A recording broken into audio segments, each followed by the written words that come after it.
Assalamualaikum warahmatullahi wabarakatuh. Perkenalkan, kami dari kelompok sistem basis data dengan tugas sistem pemesanan restoran. Selanjutnya, saya boleh ke slide selanjutnya. Halo. Nah, di sini kita memiliki anggota kelompok. Yang pertama ada saya sendiri, Dasil Arafi dengan NIM belakang 3 digit 088. Selanjutnya, tugas saya di sini adalah membuat DML pada database dan query yang ada pada bab 5 dan juga meliputi 10 query dasar seperti 10 query dasar dan juga join, subquery, view, store prosedur, function, dan trigger beserta penjelasan laporan pada bab 5. Selanjutnya di sini ada Stephen Selinton dengan 3 digit belakang 096 yang bertugas untuk merancang dan membuat ARD yang menjadi dasar pembuatan database serta menjelaskan batasan masalah pada bab 1. Selanjutnya merancang dan menyusun data dictionary yang menjadi pedoman pembuatan database. Selanjutnya juga bertugas untuk membuat query dan laporan tentang indexing pada bab 6. Selanjutnya di sini ada Yazid Ahlam Saifullah dengan 3 digit belakang 091 yang bertugas untuk membuat query DDL pada database serta membuat sebagian query DML pada database. Selanjutnya bertugas untuk membuat dan juga men-setup database server dan application yang dapat diakses secara online menggunakan Tailscale. Nah, selanjutnya ada Christopher Marvelino dengan 3 digit belakang itu adalah 085 yang bertugas untuk menyusun dokumen laporan dari bab 1 hingga bab 3 serta merancang dan memetakan relational model untuk menstruktur basis data dan mengeksekusi proses normalisasi data secara bertahap mulai dari data mentah anormal menuju 1NF, 2NF hingga mencapai standar 3NF untuk mengoptimalkan integritas basis data. Oke, selanjutnya boleh di next. Jadi ada latar belakang yang dimana latar belakangnya perkembangan industri kuliner menuntut restoran untuk memberikan pelayanan yang cepat, akurat, dan efisien. Namun banyak restoran yang masih menggunakan sistem pemesanan manual yang rentan terhadap kesalahan pencatatan, kehilangan data, dan keterlambatan informasi. Selain itu, pengolahan stok dan transaksi yang tidak terintegrasi dapat menurunkan kualitas pelayanan serta menimbulkan kerugian. Oleh karena itu, diperlukan adanya sistem basis data pesanan restoran yang terintegrasi untuk mengolah data menu, pelanggan, pemesanan, stok, dan juga pembayaran secara lebih efektif. Boleh di next. Di sini ada rumusan masalah. Yang menjadi rumusan masalah di sini adalah bagaimana merancang sistem basis data yang terstruktur dan efisien untuk mengelola data operasional restoran, bagaimana menerapkan normalisasi hingga 3NF untuk mengurangi redundansi dan menjaga integritas data. Selanjutnya, bagaimana merancang hubungan antar entitas dalam ERD untuk mendukung proses pemesanan, dapur, dan pembayaran. Selanjutnya adalah bagaimana memanfaatkan SQL seperti DDL, DML, join, view, dan trigger, dan lain-lainnya untuk pengelolaan serta pelaporan data restoran. Boleh di next. Nah, di sini ada tujuannya. Setelah kita menemukan masalah, kita menginginkan satu tujuan, yaitu adalah satu, merancang sistem basis data yang terstruktur dan efisien untuk mengelola data operasional restoran. Selanjutnya, kita juga ingin menerapkan normalisasi hingga 3NF untuk mengurangi redundansi dan menjaga integritas data. Selanjutnya, kita menyusun ERD yang mendukung proses pemesanan, pengolahan, dan juga pengiriman serta pembayaran. Selanjutnya, mengimplementasikan SQL untuk pengolahan data dan pembuatan laporan transaksi restoran. Boleh di next ke slide selanjutnya. Oke, sekarang berada pada slide ERD yang akan dijelaskan oleh Stephen Selinton. Satu, dua, tiga. Oke, di sini sekarang saya akan menjelaskan IABD dari sistem manajemen restoran yang sudah kami rancang ini. Agar lebih mudah dilihat, saya langsung buka aja file Drawio-nya. Nah, di sini udah bisa terlihat sekilas walaupun belum saya zoom. Ini sebenarnya inti dari IABD ini untuk menggambarkan seluruh proses yang kami rancang untuk kami rasa bakal dibutuhkan untuk ini, terutama buat memenuhi syarat minimal 20 entity. Ini juga sudah dikodein warnanya. Untuk setiap warna itu, bagian warna biru ini melambangkan data-data aktornya, pelanggan dan karyawan. Habis itu bagian kuning ada menggambarkan reservasi dan meja. Bagian merah muda di sini menggambarkan proses transaksi, ada order, order detail, pembayaran. Bagian hijau mudanya di sini ada menggambarkan di sini hijau muda ada menggambarkan bagian-bagian dari menu, ada menu, kategori menu, item menu, variasi menu. Bagian ungunya menggambarkan inventaris, ada bahan baku, transaksi stok, supplier. Lalu ada bagian hijau tua, di sini yang terhubung ke pelanggan itu yang melambangkan bagian-bagian pengiriman. Bisa dilihat ada entity kurir dan pengiriman. Dan ada bagian entitas pendukung oranye untuk seperti diskon dan review. Selanjutnya itu, ini pada akhir perencanaan ini ada sekitar 22 entitas dan ini menggunakan notasi chain. Bisa dilihat di sini aktor utama di sini ada pelanggan yang punya relasi ke alamat pelanggan, juga bisa membuat reservasi, bisa menulis review, dan ini relasi yang ada di sini kebanyakan itu many to many dan one to many, tidak ada yang one to one.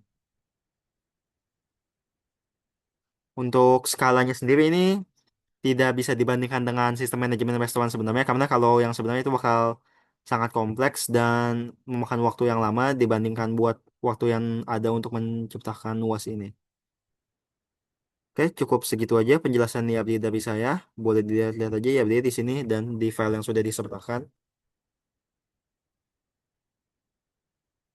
Boleh di next selanjutnya akan ada teman saya yang menjelaskan. Satu, dua, tiga. Oke, di sini saya akan menjelaskan relasi dan kardinalitas dari AIRD yang sudah kami buat, yaitu pelanggan yang memiliki kardinalitas one to many yang mempunyai hubungan punya alamat pelanggan melalui ID pelanggan di tabel alamat pelanggan. Kemudian pelanggan juga mempunyai hubungan membuat reservasi melalui ID pelanggan di tabel reservasi. Kemudian pelanggan juga mempunyai hubungan membuat order melalui ID pelanggan di tabel order. Lalu yang terakhir, pelanggan juga mempunyai hubungan menulis review melalui ID pelanggan di tabel review. Lalu terdapat entitas jabat yang memiliki kardinalitas one to many, yang memiliki hubungan menjabat karyawan melalui ID jabatan di tabel karyawan. Kemudian ada entitas shift yang memiliki kardinalitas one to many, yang memiliki hubungan bekerja di karyawan melalui ID shift di tabel karyawan. Kemudian ada entitas karyawan yang memiliki kardinalitas one to many yang memiliki hubungan dievaluasi evaluasi karyawan melalui ID karyawan di tabel evaluasi karyawan. Kemudian karyawan juga memiliki hubungan melayani order melalui ID karyawan di tabel order. Kemudian karyawan juga memiliki hubungan mencatat transaksi stok melalui ID karyawan di tabel transaksi stok. Kemudian ada entitas supplier yang memiliki kardinalitas one to many yang memiliki hubungan memasok transaksi stok melalui ID supplier di tabel transaksi stok. Boleh di next. Lalu ada entitas bahan baku yang memiliki kardinalitas one to many, yang memiliki hubungan diperbarui transaksi stok melalui ID bahan di tabel transaksi stok. Kemudian terdapat entitas kategori menu yang memiliki kardinalitas one to many, yang memiliki hubungan berisi item menu melalui ID kategori di tabel item menu. Kemudian terdapat entitas item menu yang memiliki kardinalitas one to many yang memiliki hubungan memiliki variasi menu melalui ID item di tabel variasi menu. Kemudian ada entitas meja yang memiliki kardinalitas one to many yang memiliki hubungan dipakai order melalui ID meja di tabel order. Kemudian ada entitas order yang memiliki kardinalitas one to many yang memiliki hubungan berisi order detail yang melalui ID order di tabel ID melalui tabel order detail. Kemudian ada entitas variasi menu yang memiliki kardinalitas one to many yang memiliki hubungan dipilih melalui ID variasi di tabel order detail. Kemudian ada entitas metode pembayaran yang memiliki kardinalitas one to many, kemudian memiliki hubungan dipilih melalui ID variasi di tabel order detail. Kemudian ada entitas diskon yang memiliki kardinalitas one to many yang memiliki hubungan dipakai melalui ID diskon di tabel order. Kemudian ada entitas kurir yang memiliki kardinalitas one to many yang memiliki hubungan mengirim melalui ID kurir di tabel pengiriman. Kemudian ada entitas alamat pelanggan yang memiliki kardinalitas one to many yang memiliki hubungan dikirim ke melalui ID alamat di tabel pengiriman. Boleh di next. Kemudian di sini ada order yang memiliki kardinalitas one to many, yang memiliki hubungan menerima review melalui ID order di tabel review. Kemudian order juga memiliki hubungan dikirim melalui ID order di tabel pengiriman atau tidak unik. Kemudian ada order memiliki lagi hubungan dibayar melalui ID order di tabel pembayaran. Lalu di sini ada entitas reservasi yang memiliki kardinalitas many to many yang memiliki hubungan memesan meja melalui tabel reservasi meja atau tabel junction. Kemudian di sini ada entitas item menu yang memiliki kardinalitas many to many yang memiliki relasi menggunakan melalui tabel penggunaan. Lalu yang terakhir ada entitas supplier yang memiliki kardinalitas many to many yang memiliki hubungan memasok yang diimplementasikan secara tidak langsung melalui tabel transaksi stok. Sekian untuk penjelasan relasi kardinalitas dari kami, bisa dilanjutkan oleh teman saya. Oke, kita akan masuk ke DDL. DDL itu apa? DDL adalah kumpulan perintah SQL yang digunakan untuk mendefinisikan dan mengelola struktur objek dalam database, misalnya tabel, constraint, dan lain-lainnya. Di sini digunakan untuk satu, membuat struktur database, membuat tabel dengan sintak create table sebanyak 25 kali untuk membangun seluruh tabel yang dibutuhkan seperti pelanggan, karyawan, order, item menu, dan bahan baku. Selanjutnya menentukan relasi dan aturan data. Nah, yang keempat itu saat membuat tabel kami mendefinisikan primary key misalnya ID order, foreign key misalnya ID pelanggan di tabel order serta constraint seperti on delete, cascade. Jika order dihapus, detail order akan ikut kehapus. Dan on update cascade. Bisa di next. Selanjutnya bakal ke DML, Data Manipulation Language. DML adalah perintah SQL untuk mengelola data di dalam tabel. Ya, misalnya menambah, mengubah, menghapus, dan mengambil data. Di sini digunakan untuk menggunakan insert untuk mengisi 24 tabel dengan data dummy seperti 15 data, pelanggan, 20 menu, 20 order, 40 detail order. Data ini digunakan untuk simulasi operasional restoran beneran. Seperti simulasi kalau kita punya restoran, sistem restoran benar-benarnya. Melakukan update untuk mengubah status order, misalnya dari pending menjadi selesai, memperbarui status meja, serta mengubah nilai diskon yang aktif. Yang ketiga, menggunakan delete untuk menghapus data, order yang batal, serta secara otomatis melalui cascade juga menghapus detail order, pembayaran, dan review terkait. Bisa di next. Nah, di sini ada DCL, Data Control Language. Nah, di sini ada beberapa akun yang dibuat sebagai simulasi. Misal kita membuat restoran, sistem restoran. Pertama ada admin restoran dengan password sebagai yang tertulis. Nanti admin restoran ini memiliki akses untuk mengakses semua tabel dan database. Selanjutnya ada manajer restoran dengan password digambar yang memiliki hak akses untuk insert, update, select, delete semua dari tabel. Selanjutnya ada kasir restoran dengan password kasir@resto 2024 tanda seru yang bisa mengakses tabel order, pembayaran, pelanggan, dan meja. Selanjutnya ada pelayan restoran yang bisa mengakses tabel order, meja, reservasi, dan menu secara membaca saja atau read.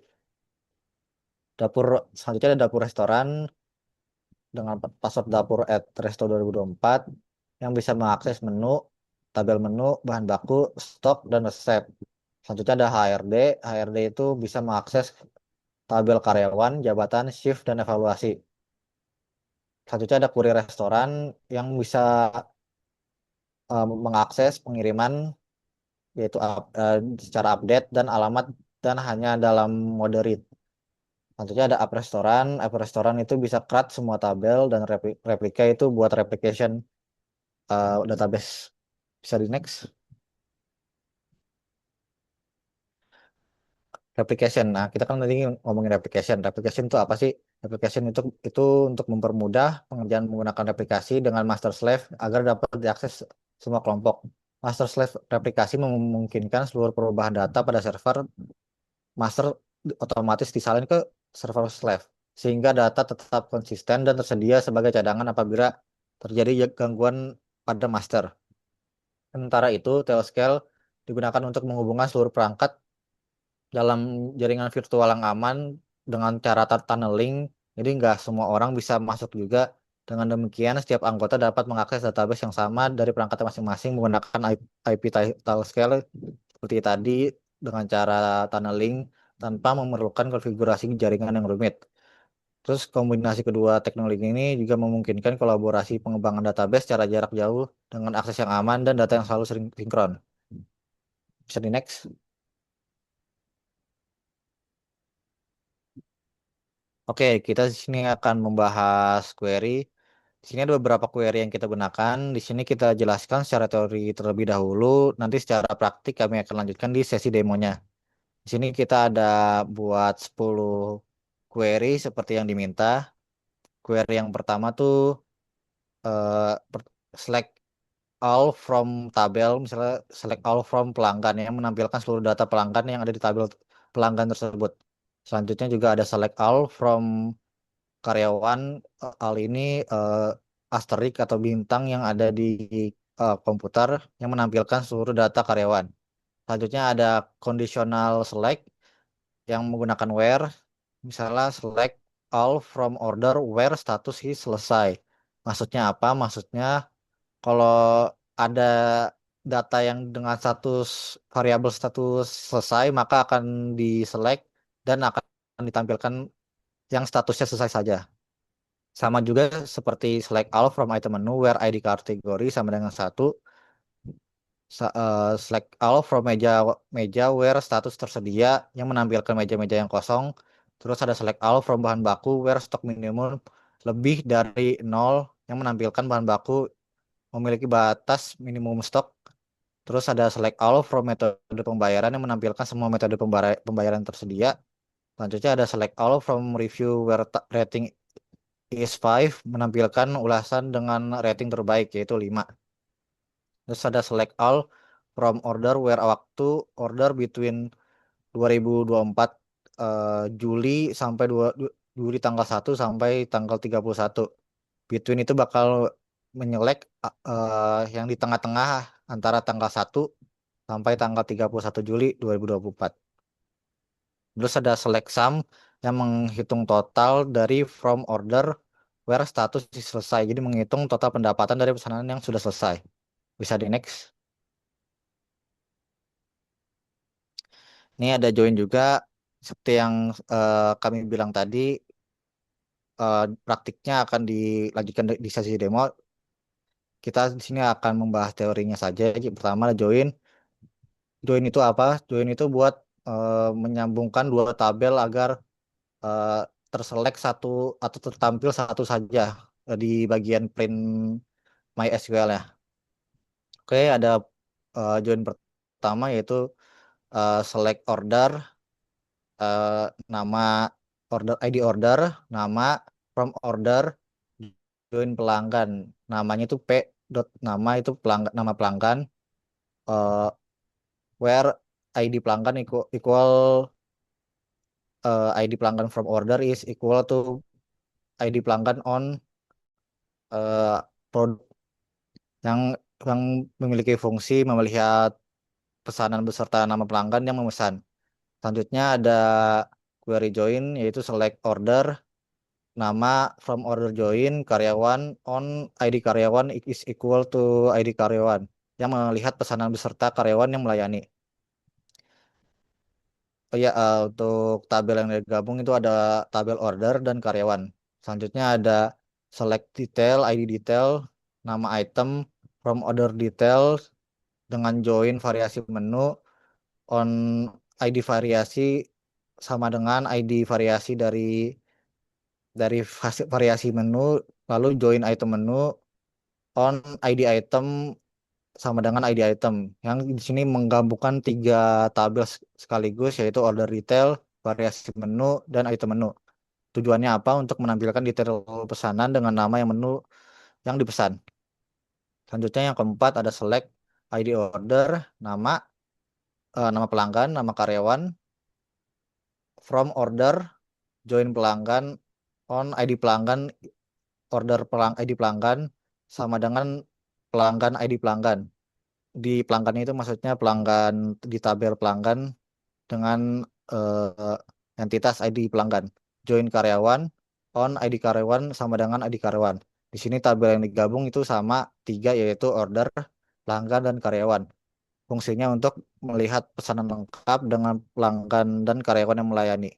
Selanjutnya ada select nama, sum yaitu jumlah as, total terjual, from order detail, join variasi menu on ID variasi, join item menu on item sama dengan ID item, group by ID item, order by terjual, total terjual dengan sorting desk yang merupakan ya, tabel yang digabung itu ada order detail, variasi menu, item menu. Fungsinya apa? Untuk menghitung total penjumlahan per menu. Oke, bisa di next.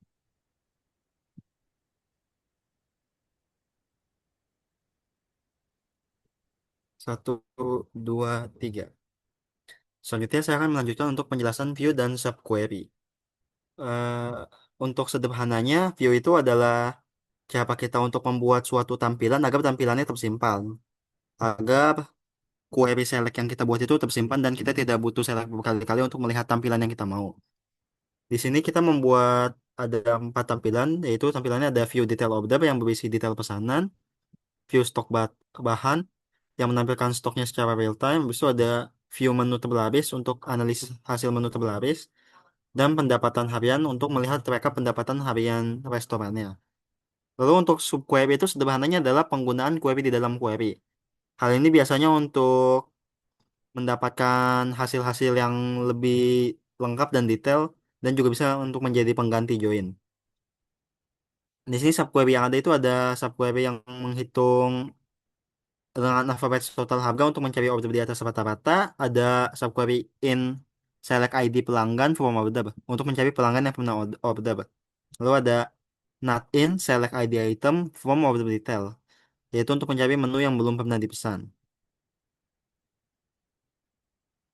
Selanjutnya juga ada stored procedure. Stored procedure itu sederhananya adalah kumpulan perintah SQL yang kita udah simpan di database dan bisa kita panggil saat diperlukan.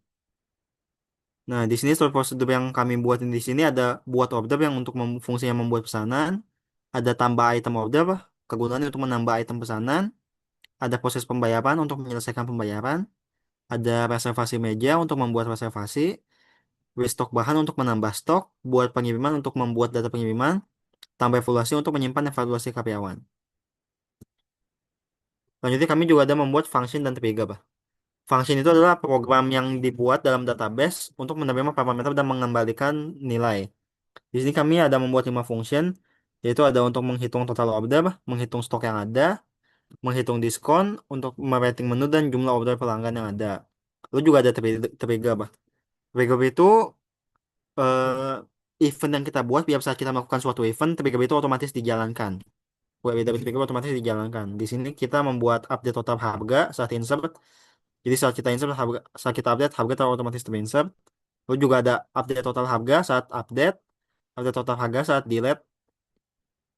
Jadi saat kita insert atau delete otomatis datanya terupdate. Lalu juga ada update status meja dan update stok dan status meja. Untuk di sini saya hanya bahas penggunaannya karena untuk penjelasan lebih lanjut akan dibahas di demo. Selanjutnya akan dijelaskan oleh teman saya. Oke, sini 1, 2, 3. Sekarang kita masuk ke dalam indexing. Nah, pada proyek ini dilakukan pengujian beberapa skenario, beberapa indeks untuk menganalisis pengaruhnya terhadap performa query. Sini kita ada indeks gabungan yang menggunakan tabel order dengan kolom yang kita pakai adalah tipe order juga status. Dengan tujuan itu adalah mengoptimalkan group by dan order by. Nah, selanjutnya kita ada indeks yang dimana indeks order status waktu dengan tabel yang diujinya itu adalah tabel order pada kolom status dan juga waktu order yang dipakainya. dengan tujuan pengujian efektivitas indeks pada query multitable. Selanjutnya ada indeks dengan nama indeks order total harga dengan table order dan juga kolomnya. Itu adalah yang dipakai adalah total harga dengan tujuan pengujian itu adalah pengujian query pencarian dan pengurutan berdasarkan total harga. Selanjutnya boleh di next. Nah, di sini ada user dan hak akses yang seperti tadi sudah dijelaskan juga untuk yang di bagian TCL. Di sini ada beberapa user yang seperti admin restoran itu tentu bisa mempunyai hak akses untuk semuanya. Terus juga ada manajer restoran yang cuman bisa select, insert, update, delete pada database-nya. Terus ada kasir restoran yang bisa mempunyai akses hanya pada tabel order, pembayaran, pelanggan, dan meja saja. Oh ya, untuk manajer restoran itu dia memiliki akses ke semuanya, tetapi cuma bisa select, insert, update, delete. Nah, selanjutnya di sini ada pelayanan restoran. Di sini cuma bisa order, terus juga bisa akses meja serta reservasi dan juga menu. Nah, tapi untuk di menu dia hanya di read saja. Nah, selanjutnya dapur restoran itu bisa mempunyai hak akses untuk mengakses table menu, bahan baku, stok, dan resep. Nah, selanjutnya HRD restoran punya hak akses juga pada tabel karyawan, jabatan, shift, dan juga evaluasi. Nah, selanjutnya courier restoran itu cuma bisa pengiriman untuk mengupdate dan juga alamatnya untuk membaca. Nah, selanjutnya ada user app restoran. Ini bisa untuk create semua tabel dan juga kita punya replication user yang dimana untuk backup nantinya pada database replication. Nah, selanjutnya boleh di next. Nah, mungkin segini saja untuk presentasi teori dari kelompok kami. Nextnya kita akan langsung menuju ke dalam demo. Kurang lebihnya mohon maaf. Wassalamualaikum warahmatullahi wabarakatuh.